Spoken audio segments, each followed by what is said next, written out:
Estamos de volta com o programa Cidadania. Hoje o tema é enchente de 74.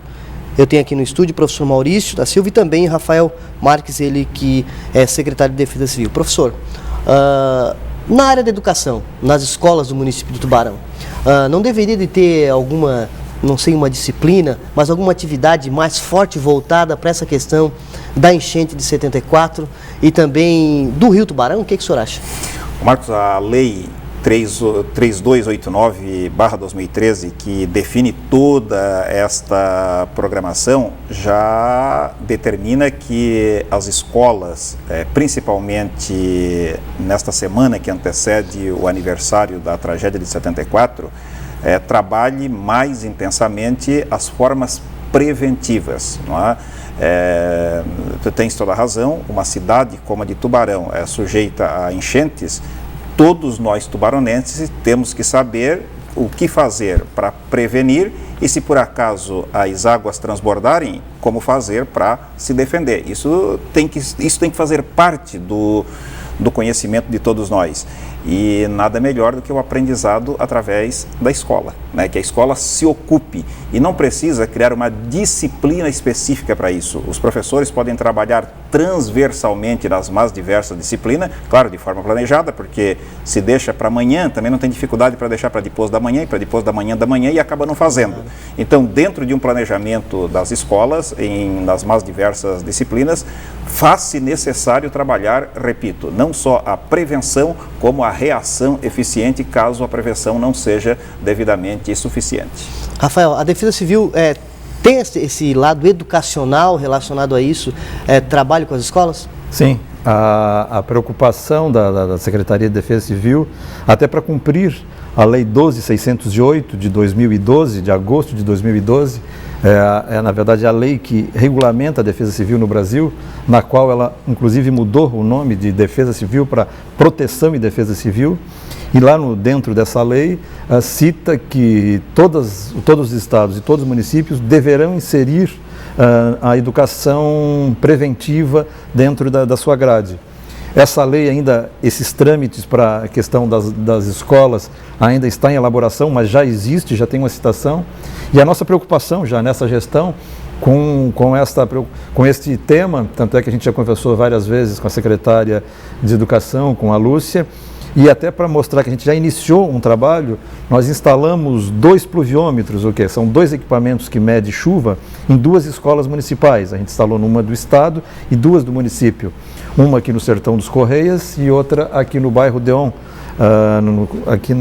bem próximo à universidade, uma escola municipal. A gente está começando um trabalho com os alunos, mostrar para eles para que serve o pluviômetro e tentar relacionar com os fenômenos que acontecem para aquela quantidade de chuva. Então, mostrando como aqui acontece alagamentos, a gente quer mostrar para eles relacionar a quantidade de chuva com os alagamentos. Aqui no Sertão dos Correias, deslizamento e o transbordamento do Rio dos Correias. Inclusive, um fato interessante que no mês passado, o rio chegou aqui do Sertão dos Correias, ele transbordou, ele saiu de sua calha e os alunos já vieram nos perguntar, e foi muito interessante essa interação de quanto choveu. Tinha chovido 123 milímetros no Sertão dos Correias e o rio do Sertão dos Correias transbordou. Então já começa a ter uma relação, é um trabalho incipiente ainda, mas com certeza a gente pretende espalhar isso para as demais escolas, pelo menos algumas do município, e quem sabe, quiçá até o final da nossa gestão, a gente consiga inserir isso mais diretamente em alguma disciplina. Rafael, agora bem dentro da tua área, que é especialista em clima, a questão do ciclo dos 40 anos, existe uma data específica? Isso pode acontecer novamente nesse período, nesse mês de março, nesse ano de 2014? Como é que é essa história? Na verdade, a climatologia toda é cíclica, né? Tem alguns períodos que são de décadas, alguns de séculos ou até de milênios. A chuva na nossa região, ela começou a ser estudada, a chuva desde 1939, então nós temos dados de 39 para cá. Então, fazendo o que se chama de recorrência, o teste de recorrência, para ver qual é o período que isso deve voltar, a chuva intensa que deu em 1974, que chegou a mais de 700 milímetros naquele mês, sendo que a média para março é 150, Então isso tem uma probabilidade estatística de acontecer dentro de 70 anos. Nós já passamos 40, então nós já temos um período chegando próximo. Além desse cálculo estatístico e matemático, né, tem probabilidades, porque antes disso a gente teve em 1928, nós tivemos em 1897 e algumas outras menores que dão ciclo, como tu citaste, aí de 40 anos. Mas que não são estatísticos, são períodos que já aconteceram e que algumas pessoas acham que pode, e realmente pode acontecer, porque na verdade as condições atmosféricas, como eu digo, elas são cíclicas, mas não de período exato. Não, aconteceu hoje e dentro de 365 dias vai acontecer de novo. A gente sabe que qualquer instante vai acontecer.